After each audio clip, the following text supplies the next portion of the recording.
All right, we got James here with Radio.co. Welcome to the show. Thanks very much for having me, Bryson, and pleasure to be here, I guess. And I'm really excited to talk to you today. It's a great pleasure. Yeah, I've been pumped to talk to you as well. I've always liked the idea of having my own radio show. Love to know a little bit more about what you're doing at Radio.co. Sure. So should I just kind of give you a summary of what we're about and why we set it up? Radio.co is a platform which allows anyone to start a radio station. So it's a live streaming platform. You can switch between live and automated broadcasts. So you can upload your media files, your MP3s to the cloud, which can either be individual songs or they might be pre-recorded shows, a longer length, and schedule these to go out certain times of the day. So you can create a really professional sounding station, and it's all run within your browser. So there's no complicated software to configure and install. It runs like clockwork according to the schedule you set. And the great thing about this is you don't have to leave your computer switched on. So you can turn your computer off at night knowing that your radio station is still on air. But then if you want to go live and you want to broadcast from a studio, or you want to broadcast from your home, all you need is a PC or a laptop and a bit of software, and then you can broadcast live. So you can hop on, do a show for an hour, and then hop back off, and then the system will take back over, and your station will continue. Dang. When did you start this? So this has now been live for just around about 2 months. It was launched on the 15th of July and is now the 11th of September. Is it 10th? Losing track of the days here. So yeah, we've been live for 2 months basically, and we've had a really good response so far. It's been exciting. Fingers crossed. We've not had too many major problems, so it's all going really well. So who do you find using the platform? Lots of DJs, lots of talk radio. What do you see as the main use case? I wouldn't say there's a main one. You'd assume most of our clients would be radio stations, and obviously a lot of them are obviously radio stations, but they're not professional outfits, if you like. We're seeing more and more people doing this from home. They're doing it as a hobby, or they're doing it as a kind of a business concept. And then often we're seeing people who are using it to kind of complement something else. So, for example, we've got people who are music enthusiasts, really passionate about a certain genre of music. We've got people who want to broadcast, spread the message of God, for example, and are using it to broadcast pre-recorded sermons and that kind of thing. And we've also got brands who are using it, launching radio channels as a sort of, a complement to a website or an experience. And we've worked with lots of companies over the years. Radio.co is a new platform, but the company which kind of built Radio.co has been around for quite a long time. So we've got a lot of experience working in the radio industry, and also working with people who want to get into the radio industry as well. Well, I think like the biggest thing when anyone starts a media channel is, how do you acquire more users? You've got a lot of experience in this area. How do you build a following and get people to listen to your channel? I mean, I just got this figure from our developers today. It was astonishing. We've already had 20.4 million hours of content consumed via our platform, which is, it blew me away really. I didn't think it was going to be anything like that. So that's great to hear. There's something like 150,000 tracks have already been uploaded to the platform. So we've already got, customers who are getting lots of listeners, which is awesome. This is what we want to hear. I think the best advice really is to take it seriously. We see a lot of customers who'll just kind of set a radio station up and then not really consider how they're actually going to market it. So it'll sort of sit there and churn away, but then they're not really getting listeners, and then they kind of sit there and wonder why. Well, I think the best thing is just be proactive and also define your audience. It's important that if you set up a radio station that just sounds like every other radio station, it's going to be very hard for you to stand out without a huge marketing budget. Whereas if you're doing something really laser focused and specific, there's going to be a niche out there for you. Yeah. So and it's going to be much easier to find people who are really into a certain topic or a certain genre than it is to try and sort of appeal to everyone. Obviously Apple Beats One is a big radio station that's launched, and it's online only. Which is great for us because it's a kind of a good case study to use.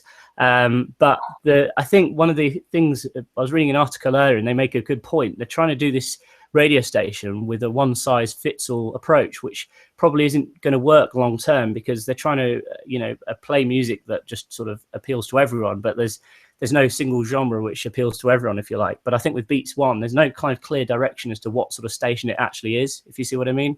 Yep. So, so why radio? I mean, there's podcasting, YouTube. I mean, why'd you pick radio? Isn't that kind of an old medium? That's a good question. I think one of the things that they said when TV first came around and video first launched that radio was going to die, but it clearly hasn't. So radio is still as sort of prominent as it ever has been. In the USA, 93% of people in the US listen to radio each and every week. So on average, there's around 21 hours spent listening to radio per week. So these figures are quite high still. I think radio gives, obviously there's been a lot of platforms that have launched online recently, such as Spotify and Deezer, etc., which kind of claim they're internet radio services, but they're not really radio as we've known it. They're more like on-demand audio services. And I think one of the benefits that radio gives us is that it's human curated. So people who are listening to radio are getting someone else's opinion on music. And quite often people don't want to spend hours sitting configuring their own playlists on Spotify because they don't have the time. They'd rather just hit a button, and listen to something that's kind of fed to them. And this goes back to what I was saying, is if you're launching a radio station and you're launching a station that's got a very niche focus or a specific genre, and you go out and find fans of that genre, they're going to just trust you. They're going to tune in. We've got clients who've got huge followings. A good example is K-pop Way. K-pop's a really obscure Korean pop genre, right? Which I'd never really heard of, to be honest. But the guy who runs it has created this awesome station with this really close, tight-knit community surrounding it, and people follow it. And the way he goes and spreads his audience is really clever, because one of the things he does is he'll play these K-pop artists off against each other, and the one that gets the most retweets, for example, in that week will get featured on his show, that kind of thing. So there's lots of things that you could do, but obviously as a result, some of these fans who are really into one artist will retweet, and it's just viral distribution for his station, which is awesome. So how do the publishers monetize? Is there some sort of advertising model, or what does that look like? It depends on station to station. With Radio.co, we've taken a different approach to that of some of our competitors, where there are services which are more platform-based, where you don't have to pay a fee for the use of the product, and it's supported by advertising. We tend to shy away from that. So we do charge a monthly fee for the use of our service. But as a result, we don't inject any kind of advertising onto the stations. However, if stations do want to use advertising, they can do so, and we're not going to take a portion of their revenue. They get to keep everything.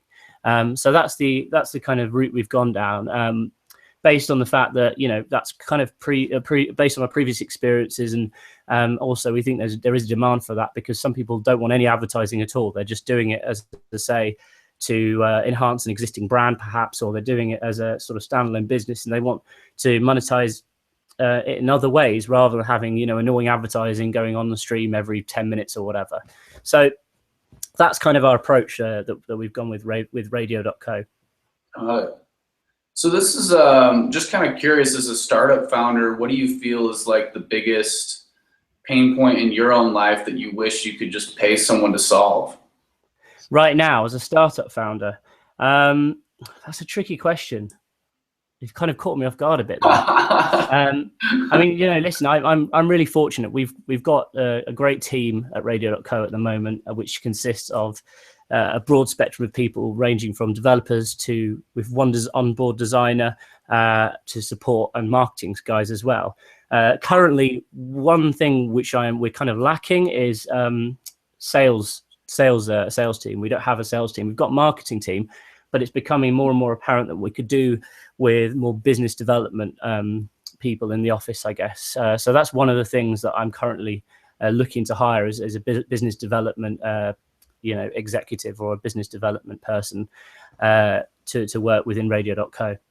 What do you mean by business development? Like partnership? Like, I'm just confused as to what you would sell and how that would work. So for me, business development role means it's kind of halfway between someone who is just a hardcore salesperson, which, just hammering the phones all day, just, cold calling people.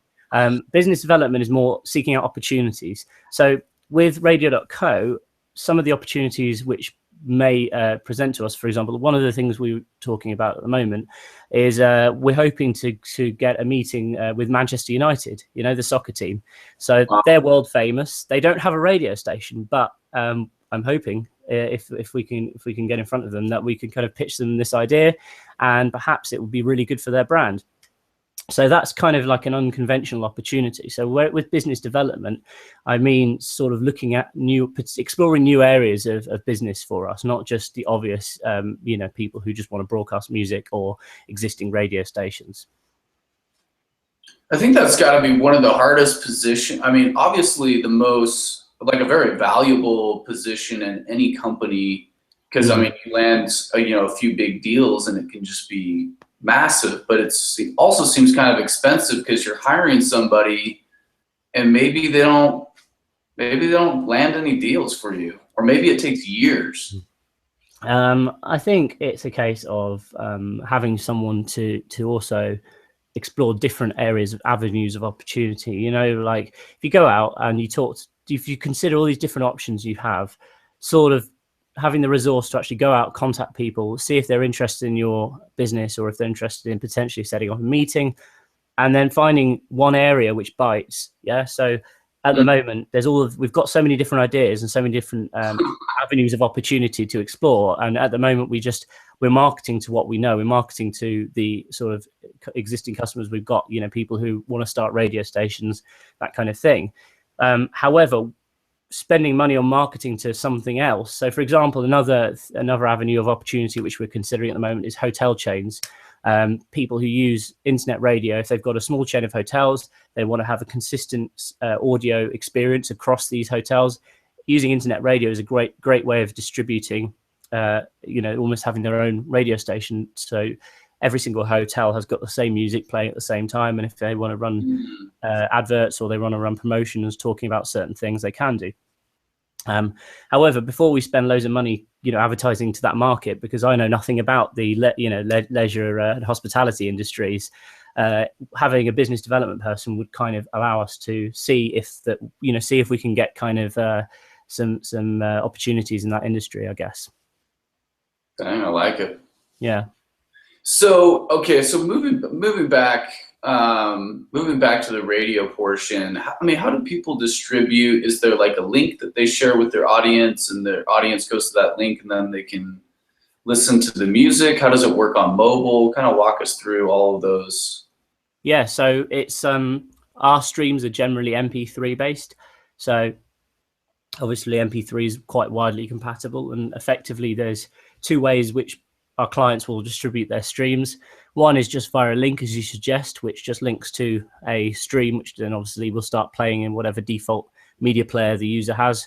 So Chrome, all the browsers now basically support the stream within the browser. A few years ago, it would be launching Windows Media Player or iTunes, and obviously clients still can encourage the listeners to tune in via those platforms as well. And the other way is embedding a player onto a website, which is cross-platform, cross-browser compatible. So one of our players will work on Android, on iPhone, in Chrome, Internet Explorer, Safari, etc., etc. And obviously, there are other ways people listen in now, not just sat at a laptop or a desktop, or even on an Android or iPhone. It's things like Apple TV. Yep. It's things like these Sonos speakers which can tune into internet radio. There's internet radio is becoming more and more mainstream, and it's becoming more common to see listeners tuning in when they're not actually sat in front of a computer. So, for instance, on a blog like mine, I could have a link. People click that link, it opens up in their browser, and start streaming the radio station right there. Or I could embed some sort of player. Yeah, you could embed a player in the sidebar of your blog, for example, or you could link to a listen-in page and have a large player embedded there. It would be completely up to you how you could do that. What do you see most people doing, to make that work?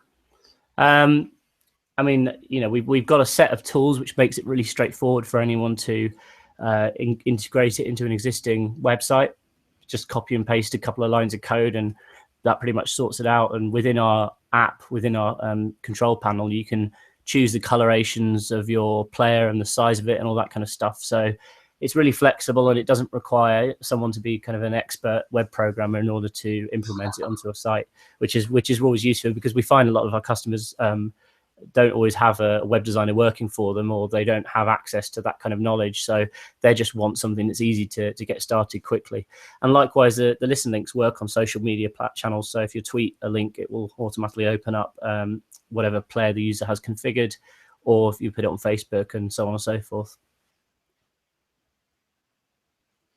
So when you first started out, I mean, what gave you the leap of faith to do this? I mean, it seems like you've got a lot of resources, a lot of people working hard, building this out. I mean, was there ever kind of like a thought where like, man, this might fail, or how did you know to press with forward? Radio.co, it's, as I say, it sprung from a previous business which is called Wave Streaming, which is a similar company. We've provided internet radio solutions for about 10 years. And originally the way that got started was when I was sort of finishing school and waiting to go into college and university, I was interested in going into the radio industry. And this was kind of when internet radio was sort of in its infancy still. So I was kind of going out and getting work experience in radio stations. And whilst I was doing that, I kind of learned how to set internet radio up and figured out how servers are run, and sort of started diving in a bit to how websites are built and all of this kind of stuff. And as I say, I was really just a kid then, and it was kind of all new and exciting to me. And before I knew it, I thought, okay, well, other people are out there struggling with this stuff. Maybe I can help them out. So I set up a website, and that was it. Basically, off we went. Wow. And when I then went through university, and it kind of grew from a sort of, I was always very serious about it, but it was more like a hobby to start off with. And it wasn't, I never really could see the opportunity. I didn't imagine the potential back then that I wouldn't ever see that the business would grow as big as it has. But I just kept at it because it was interesting, and there was lots of new challenges being constantly presented to me then. Went through university, kind of grew the business, graduated. That was the point in which I started hiring staff. So there's a team of, I've got a team of 10 at the moment, and I'm hoping to expand that to probably 15 within the next year, 15 or 20, we'll see. Because we've sort of, with the existing product, we've sort of stagnated for the past year, but with Radio.co, we've obviously sort of spurted this new growth, which is quite exciting. How do you get people to find out about you I mean, until people know about you, you can't, build a customer base and all that stuff. So with Radio.co, we've got quite an aggressive marketing strategy, which is a combination of content, combination of advertising, so PPC, Facebook ads, Twitter, and also we've just hired a PR company as well, which is something which I've never done before, so that's exciting. So I'm hoping the PR company will be able to give us a bit more broadly spread publicity, which isn't as kind of niche, I guess. But how do you know? I mean, I've talked to startup founders who are, hey, Bryson, I just blew $1,000 on Facebook ads, and yeah, I got some new signups, but nobody's really paying. I mean, how do you know you're not throwing all this money away? And well, to some extent, you don't know until you've tried. And I think with pay-per-click and Facebook and things, it's very easy to spend a lot of money, as you say, and not get a return. The best thing to do is try different strategies, try different campaigns, and test them, to make sure, to see which one you're going to get a return on. And ultimately, make sure you use conversion tracking, make sure you know your numbers, your figures. And because the thing is, all these tools have got conversion tracking built in now. So if we spend money on Facebook, we can immediately see how many signups we had off the back of that particular campaign. And if it's worked, we'll then repeat that campaign. And if it doesn't work, okay, we might have lost some money there, but we know not to do that sort of, focus on that particular type of campaign again. So I think that's the best advice I could give, really, is just to make sure you take advantage of all these tools that are out there now, because a few years ago this stuff wasn't possible. A few years ago it was just more like guessing in the dark, and you had to sort of spend a lot of money to see which ones were working and which ones weren't. Now there's a bit more of a science to it, really. So for yourself, then you might run little experiments, kind of watch the tracking, and then see, from there, okay, this campaign worked with this audience. We'll keep putting money towards that, and this one didn't work, so we'll stop. Yeah, and if it's working, increase the budget. Because if you're spending on a campaign and it's getting you signups, you kind of you'll get to know how much your client is worth to you. So that you can increase the budget on that, and it's not okay. You might not make that money back straight away, but let's say that client's with you for 6 months, you'll know that you'll get a return on that client, which is so then you really want to spend, as soon as you know that information, you're going to want to spend as much as you can on a campaign that works really well. So the other big thing that a lot of developers or entrepreneurs talk to me about, where they struggle with, is hiring. Seems like you've assembled a pretty powerful team. How do you do that? How do you get people motivated and make sure they're, delivering value to you? I think, first of all, it's most important that you hire people that you think are, do have some kind of social skills, actually, and are kind of nice guys to work with. I think it's so common in working in IT or computers or internet programming or whatever you want to call it, that there's this kind of like stereotype of this guy sat in a dark corner in his bedroom sort of programming and never speaking to anyone. In reality, if you hire people like that, and I've seen it before, not actually in my company, but in other businesses I've sort of worked with, my friend's company, if you hire people like that, it causes friction and it causes problems. So you need to make sure that your team all are kind of quite likable. That's my approach anyway.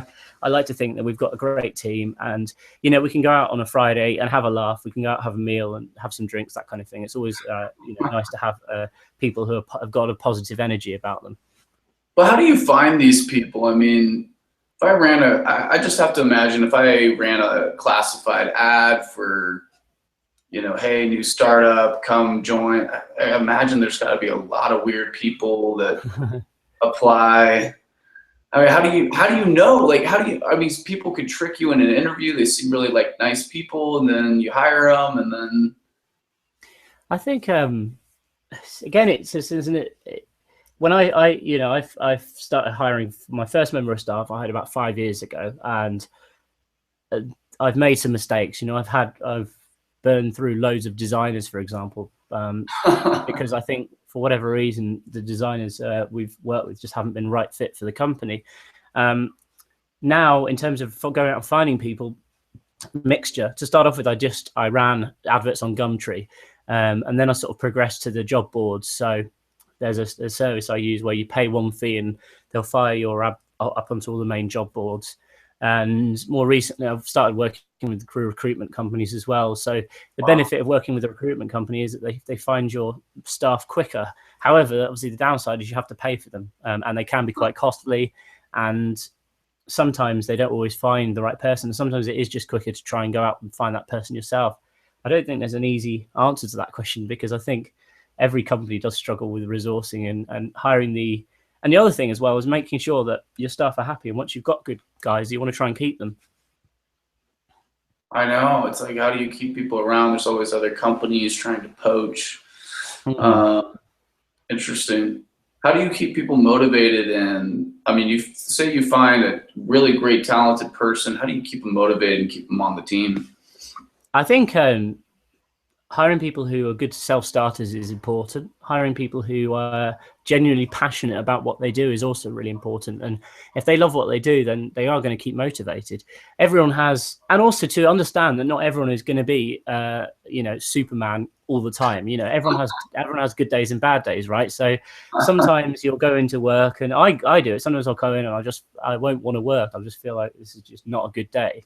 And I think you can't expect people to perform 100% of the time. It's just, you need to give people a bit of slack sometimes, and that's just the way it is, whereas I'm not suggesting that you allow people to slack off. That's not what I'm saying here. I'm just thinking, that you need to give people a bit of bit of space at times if they're not feeling up to it, that kind of thing. It's a very hard question to answer. Again, I think we've got a good balance. One of the things that we introduced at the start of this year is flexi time. So last year and the previous few years, we've always been very much strictly 9 to 5:30 in terms of working hours, and now we've introduced flexi time, so people can come and go as they want, within reason. If they want to have a morning off because they've got something to do, or they've got to drop the kids at school, or whatever it might be, and then they want to work later in the evening, that's fine. We don't kind of impose a strict limit on when they have to arrive and leave anymore, as long as they are seen to be in for the amount of time that they're supposed to be in every week. That's absolutely fine. Again, if they want to have an afternoon off, they can do that. And if they need to nip out for an hour, you just give them that flexibility. I think little things like that are kind of easy to provide when you're a smaller company. I think when you start growing to having 50 plus staff, it becomes more tricky to kind of monitor. And but for us as a small team, it's giving people flexibility is something that I think is really invaluable. I think you shared just a lot of great wisdom for any startup founder. I've learned a lot from you. If people want to reach out to you, what's the best way for them to reach you? Twitter, email, through your site, or? Yeah, sure. So, our email address is studio@radio.co. If you've got any questions about our service or radio in general, or if you've got any questions about, I guess, the stuff we've discussed, the sort of startup-y stuff, I regularly check our emails along with our marketing and support team. So any kind of questions you've got, fire them over studio@radio.co. And we're also on Twitter @radio.co as well. And if people want to start their broadcast, they just go to Radio.co and sign up, or do they reach out to a member of your team to get on board? Just head on to the site. You can sign up. It's all instantly activated, so you can start broadcasting straight away. It's a 7-day free trial as well, so you can mess around with the system if you're not sure that it's right for you. And also, if you need a bit of help getting started, we've got lots of videos which take you through the process. Also, lots of videos as part of our content strategy, which I mentioned, talking about all things radio, basically. And also, if you want a personalized demo, if you want someone to walk you through the platform, we can do that as well. So feel free to get in touch and request a demo if you're just getting started and need a bit more advice. Sounds great. Well, James, thanks so much for coming on the show. No problem. It's been really fun, actually. Been really an interesting conversation. I loved it. All right. Take care, James. Cheers. Bye. Yeah, bye-bye. All right. Thanks.